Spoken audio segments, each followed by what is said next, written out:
Not exactly the way I pictured it in my mind. Eve nervously gnawed on a breadstick as Will slammed back wine, refilling it from the bottle on ice he had insisted the waiter leave at the table, the first of two he had pre-ordered for the table. This was not going to be a fun night for him and he already knew it. 13-year-old fraternal twins, Bo and Ann, looked at their parents then at each other. They had wanted to join their mom and dad on this outing about as much as when they had forced them to see a 3-hour opera the year before. 23 years. Eve said, violently chewing. Will absently poured more wine into his glass until it reached its customary half-filled status, after 23 long years. She tore another bite of bread off the beleaguered breadstick. Will topped off his glass, then took a swig from the bottle before putting it back in the bucket of ice. Bo checked his phone, then showed it to Ann. Isn't Grandpa running late, Mom? Bo asked. Don't you dare call him that. Don't you ever call him that. He's no more grandfather material now than he was father material 23 years ago. Eve snapped. Yeah, well, when he gets here, what do you want us to call him? Bo queried. Yes, Mom, hey, you, seems a bit inappropriate. And offered, how about, hey, Dick?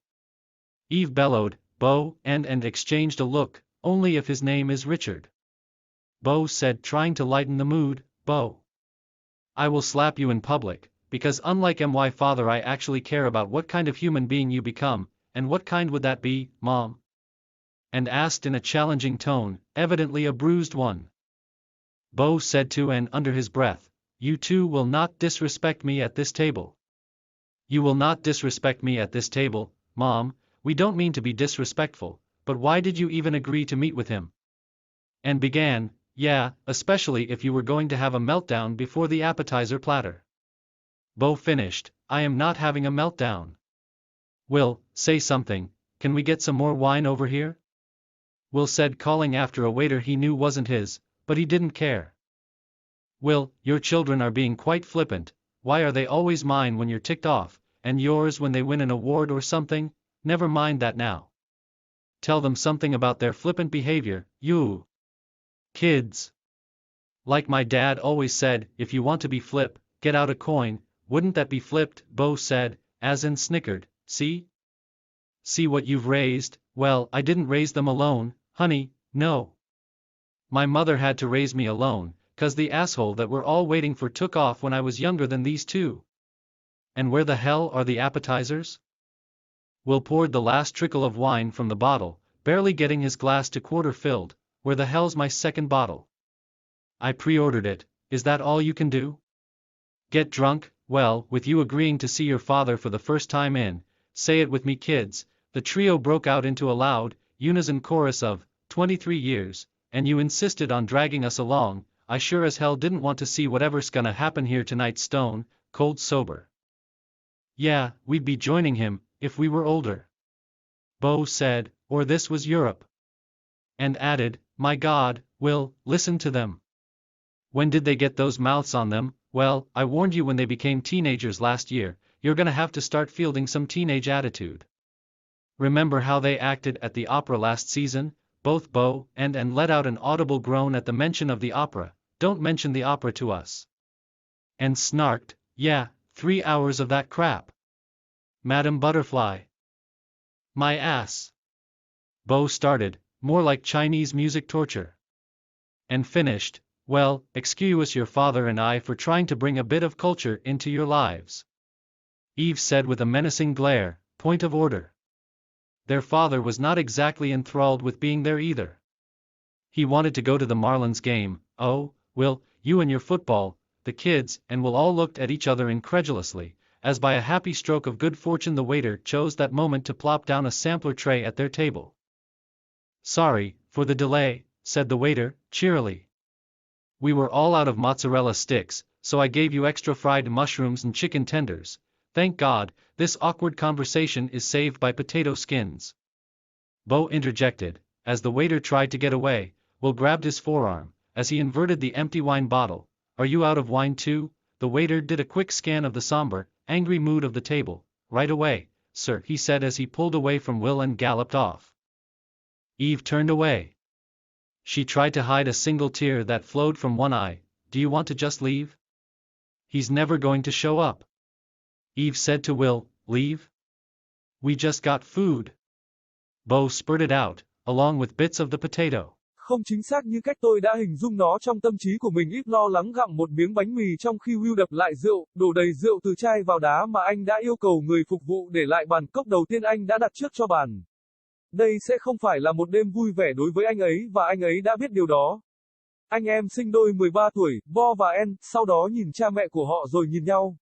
Họ đã muốn tham gia cùng bố và mẹ của họ trong chuyến đi chơi này nhiều như khi họ bắt họ đi xem một vở opera 3 tiếng vào năm trước. 23 năm, Eve nói, nhai dữ dội. Wheeler đễnh rót thêm rượu vào ly của mình cho đến khi nó đạt đến trạng thái rót đầy một nửa theo thông lệ. Sau 23 năm dài, cô ấy xé một miếng bánh mì khác ra khỏi ổ bánh mì đã được đặt trước. Will úp ly, sau đó lấy một miếng gạc từ chai trước khi đặt lại vào xô đá. Bo kiểm tra điện thoại của mình, sau đó đưa nó cho En. Không phải ông nội về muộn phải không mẹ? Bo hỏi, cô không dám gọi anh ta như vậy. Đừng bao giờ gọi anh ta như vậy. Anh ấy bây giờ không còn là tư liệu của ông nội nữa mà là tư liệu của cha 23 năm trước. Ít cáu kỉnh, khi anh ấy đến đây, bạn muốn chúng tôi gọi anh ấy là gì? Bo truy vấn, vâng, mẹ này, bạn có vẻ hơi không phù hợp. En đề nghị, làm thế nào cơn này, đích, ít gầm lên, Bo và En nhìn nhau, chỉ khi tên của anh ấy là Richard, Bo nói cố gắng làm nhẹ tâm trạng, Bo, tôi sẽ tắt bạn ở nơi công cộng, bởi vì không giống như cha tôi thực sự quan tâm đến việc bạn trở thành loại người như thế nào. Và đó sẽ là loại gì, mẹ? En hỏi với giọng đầy thách thức, rõ ràng là một vết bầm tím, Bo nói với En trong hơi thở của mình, hai người sẽ không vô lễ với tôi ở bàn này, bạn sẽ không thiếu tôn trọng tôi tại bàn này. Mẹ, chúng ta không có ý vô lễ, nhưng tại sao mẹ còn đồng ý gặp mặt với anh ta? En bắt đầu, đúng vậy, đặc biệt là nếu bạn sẽ có một cuộc khủng hoảng trước đĩa khai vị. Bo xong, tôi không gặp khó khăn. Will, nói điều gì đó, chúng ta có thể lấy thêm rượu ở đây không? Will nói việc gọi điện sau một người phục vụ mà anh biết không phải của anh ta, nhưng anh ta không quan tâm. Will, con của bạn khá là ngỗ ngược. Tại sao chúng luôn là của tôi khi bạn đánh dấu chọn và của bạn khi chúng giành được giải thưởng hay thứ gì đó? Đừng bận tâm đến điều đó ngay bây giờ. Hãy nói với họ điều gì đó về hành vi ngỗ ngược của họ. Các con, giống như bố tôi luôn nói, nếu bạn muốn lật, hãy lấy ra một đồng xu, điều đó sẽ không được lật tẩy, Bo nói, trong khi En cười khúc khích. Nhìn thấy, hãy xem những gì bạn đã nêu ra. Chà, anh không nuôi chúng một mình, em yêu. Không, mẹ tôi đã phải nuôi tôi một mình, vì cái lỗ đít mà tất cả chúng tôi chờ đợi đã cất cánh khi tôi còn nhỏ hơn hai người này. Và những món khai vị ở đâu? Will rót cạn giọt rượu cuối cùng trong chai, chỉ gần đầy ly của anh ta đến 1/4. Cái chai thứ hai của tôi đâu rồi? Tôi đã đặt hàng trước. Đó là tất cả những gì bạn có thể làm. Say rượu, chà, với việc bạn đồng ý gặp bố lần đầu tiên, hãy nói điều đó với tôi, các con. Bộ ba bùng nổ thành một điệp khúc lớn, đồng thanh, 23 năm. Và bạn nhất quyết kéo chúng tôi theo. Tôi chắc chắn như không muốn thấy bất cứ điều gì sẽ xảy ra ở đây đêm nay đá tỉnh táo lạnh. Đúng vậy, chúng tôi sẽ tham gia cùng anh ấy, nếu chúng tôi lớn hơn.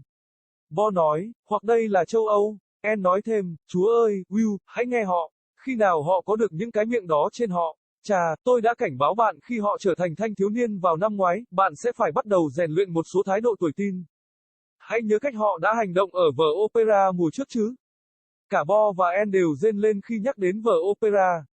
Đừng đề cập đến vở opera với chúng tôi. En cáu kỉnh, 3 tiếng tào lao đó. Bà bướm ơi, cái mông của tôi. Bo bắt đầu, giống như tra tấn bằng âm nhạc Trung Quốc. En đã hoàn thành. Chà, xin lỗi bố bạn và tôi đã cố gắng mang một chút văn hóa vào cuộc sống của bạn.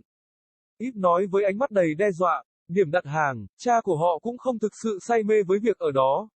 Anh ấy muốn đến trận đấu với Marlin. Will, bạn và bóng đá của bạn. Tất cả bọn trẻ và Will đều nhìn nhau với vẻ hoài nghi, như thể bởi một sự may mắn hạnh phúc mà người phục vụ đã chọn thời điểm đó để đặt xuống một khay lấy mẫu trên bàn của chúng. Xin lỗi, vì sự chậm trễ, người phục vụ vui vẻ nói. Tất cả chúng tôi đã hết que mozzarella, vì vậy tôi đã cho các bạn thêm nấm chiên và gân gà. Cảm ơn Chúa, cuộc trò chuyện khó xử này đã được cứu bằng vỏ khoai tây. Bo xen vào, khi người phục vụ cố gắng chạy đi, Will nắm lấy cẳng tay của anh ta, khi anh ta đảo ngược chai rượu rỗng. Bạn cũng hết rượu, người phục vụ quét nhanh tâm trạng buồn bực và tức giận của bàn ăn. Có ngay đây thưa ngài, anh ta vừa nói vừa tách khỏi Will và phi nước đại. Ít quay đi, cô cố giấu một giọt nước mắt chảy ra từ một bên mắt. Bạn có muốn rời đi không? Anh ấy sẽ không bao giờ xuất hiện, ít nói với Will. Rời bỏ, chúng tôi vừa có thức ăn. Bo trào ra cùng với các mẩu khoai tây.